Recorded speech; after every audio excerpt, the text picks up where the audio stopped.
3 kendaraan tabrakan beruntun di turunan Pelabuhan Bakauheni. Pasar Tengah Kota Bandar Lampung dibersihkan dari pedagang kaki lima.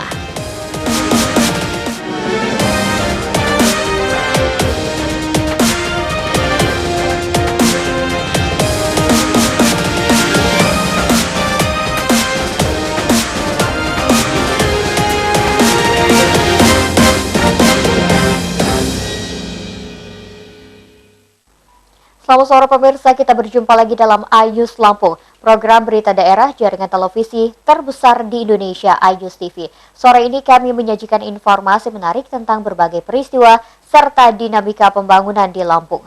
Kecelakaan lalu lintas melibatkan 3 jenis kendaraan berbeda di depan Pelabuhan Bakauheni menjadi sajian utama hari ini. Truk fuso pemicu tabrakan beruntun karena remblong. Pemirsa, bersama saya Verly Andini, inilah iNews Lampung selengkapnya.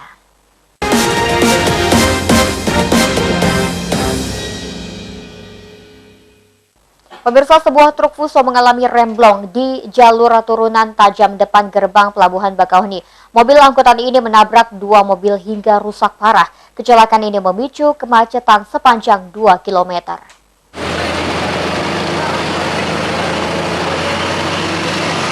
Tabrakan beruntun tak terhindarkan setelah truk fuso mengalami remblong di turunan tajam depan gerbang Pelabuhan Bakauheni.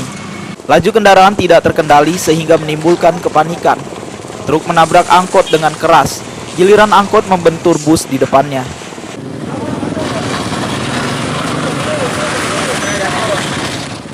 Angkot mengalami kerusakan paling parah. Kondisi kendaraan di tengah jalan juga memicu kemacetan sampai 2 km.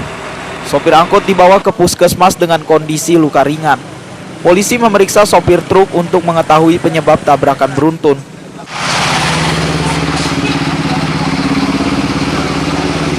Kronologi kejadiannya seperti apa sih, Bang? Hilang rem, blok. Hilang rem blok. Iya. Kalau mobil depan gimana, Rum? Mobil depan ya posisinya kan tadi lalu lintas agak padat aja. Jadi di depan itulah jadi kena yang di depan kan. 2 mobil apa 3 mobil nih, Bang, kecelakaan, Bang? 1 mobil itu aja angkot. 1 mobil aja. Dua. Ada bis, 1 bis. Kalau nggak salah aku tadi lihat ada mobil bis tuh di depan, Bang. Ada bis mungkin di atas tadi kita kan udah nggak nggak konsen lagi ya kan. Satlantas Polres Lampung Selatan melakukan olah TKP. Proses ini memastikan tabrakan beruntun semata-mata akibat remblong atau faktor kelalaian sopir. Heri Fulistiawan, MNC Media, Lampung Selatan. Polisi Pamong Praja menertibkan pedagang kaki lima di kawasan Pasar Tengah Kota Bandar Lampung. Penertiban ini bertujuan mengembalikan fungsi sejumlah ruas jalan hingga lahan parkir. Kondisi pasar menjadi semrawut karena pelanggaran pedagang.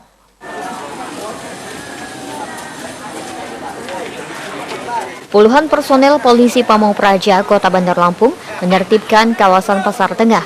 Petugas menyisir Jalan Jenderal Suprapto, Jalan Pangkal Pinang, dan Jalan Pemuda. Ketiga ruas jalan berjubel pedagang kaki lima hingga luber ke lorong dan area parkir. Ratusan pedagang kaki lima tak bisa menghindar. Mereka diminta memindahkan dagangan secara sukarela atau terkena penindakan.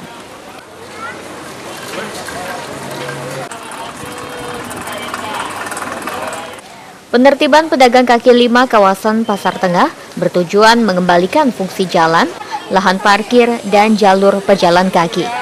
Kasih Ketertiban Umum Badan Polisi Pamong Praja Kota Bandar Lampung, Jan Roma, memastikan penertiban berlaku permanen.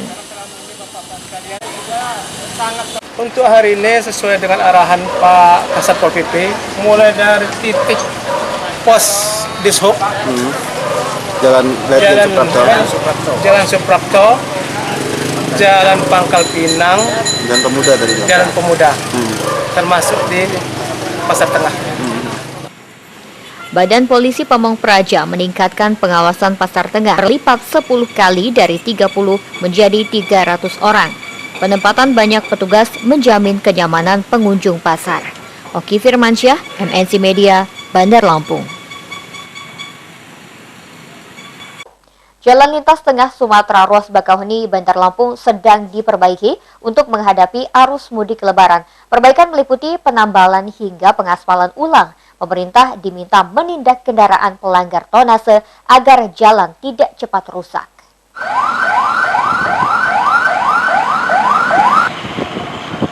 Perbaikan jalan lintas Sumatera mendapat prioritas menjelang arus mudik Lebaran. Pengaspalan ulang atau penambalan mulai jalur padat Bakauheni, Bandar Lampung. Pengaspalan jalan hari ini sampai ruas Penengahan Lampung Selatan.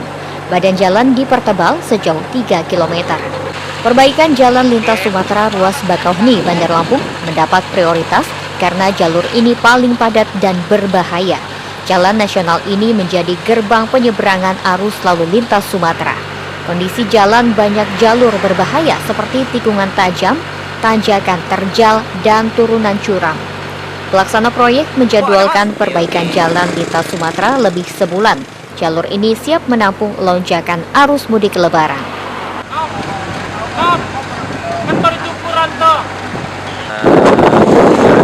Dari bulan 3 kemarin, dan ini masih dalam proses pengerjaannya sekitar 45% sudah. Lagi nanti ini disengaja setiapnya nanti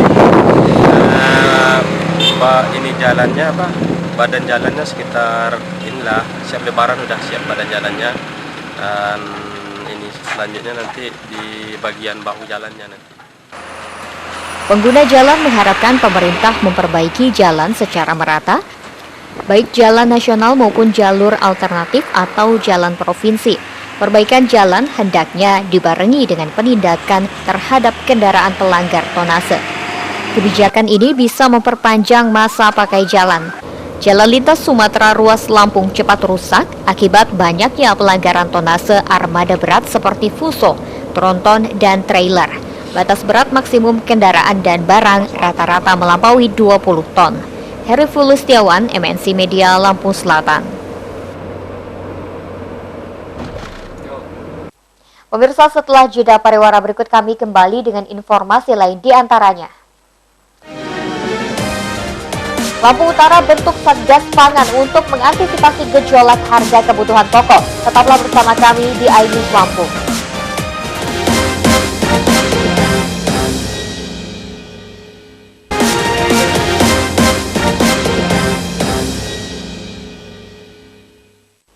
Anda masih menyaksikan iNews Lampung. Harga kebutuhan pokok selalu melonjak menjelang Ramadan dan Idul Fitri. Polres Lampung Utara membentuk Satgas Pangan dengan tugas menjamin ketersediaan kebutuhan pokok serta mencegah gejolak harga akibat ulah spekulan. Satgas segera menggelar razia dan operasi pasar.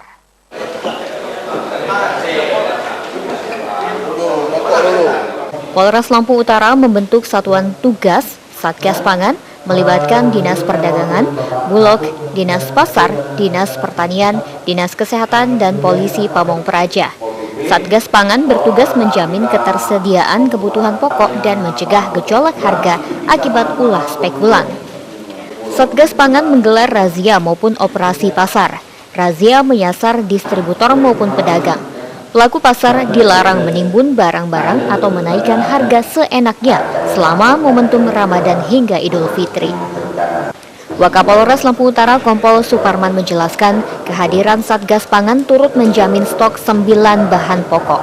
Satgas segera membantu operasi pasar begitu harga kebutuhan melambung.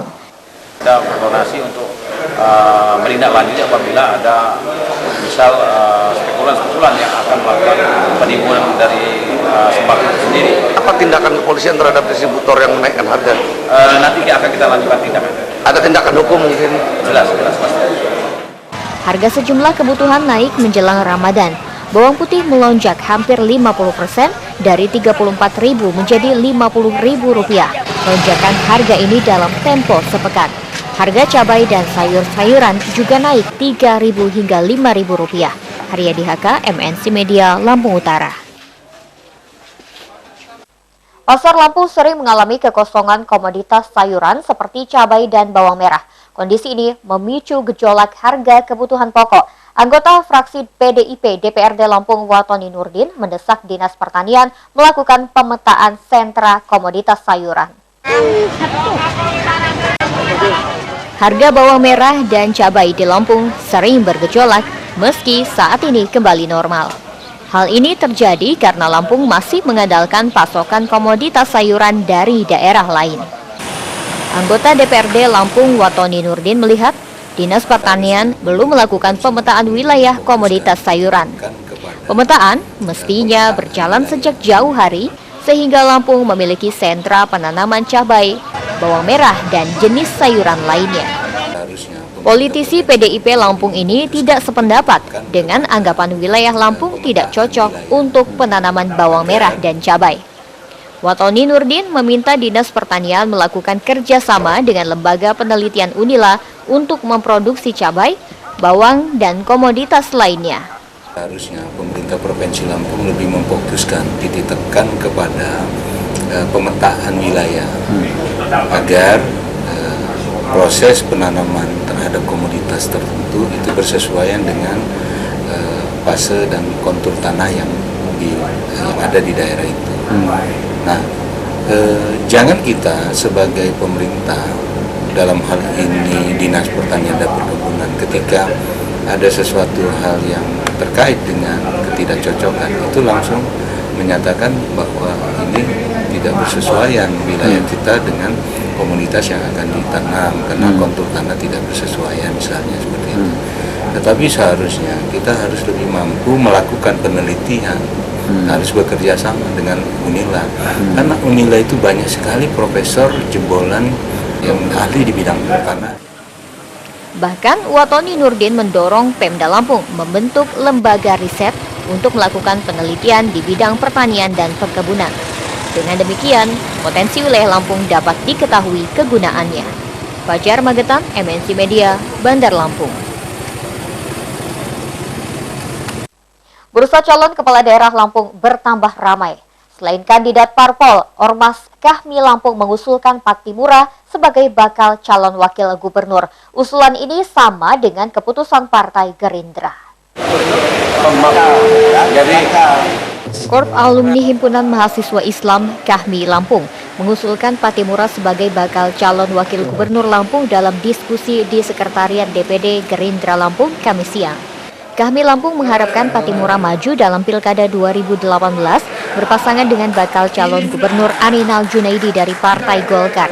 Ketua Umum Kahmi Lampung Gunadi Ibrahim mengatakan Patimura dan Arinal Junaidi sama-sama kader HMI. Arinal Junaidi bebas memilih pencalonan sebagai gubernur atau wakil gubernur. Hari ini kamu calon wakil gubernur dari Partai Gerindra. Tinggal pilih Bang Arinal mau di atas atau mau di bawah. Jadi tinggal pilih aja. Kita yang paling pokok kita tanamkan bagaimana kita membangun Lampung ke depan. Ketua DPD 1 Golkar Lampung Arinal Junaidi belum bisa berkomentar. Ia berdalih pencalonan tersebut perlu pembicaraan lebih lanjut. Fajar Magetan, MNC Media, Bandar Lampung. Pemirsa, informasi tersebut sekaligus mengakhiri iNews Lampung hari ini. Saya Verly Siandini mewakili kru yang bertugas undur diri. Terima kasih atas perhatian Anda, selamat sore dan sampai jumpa.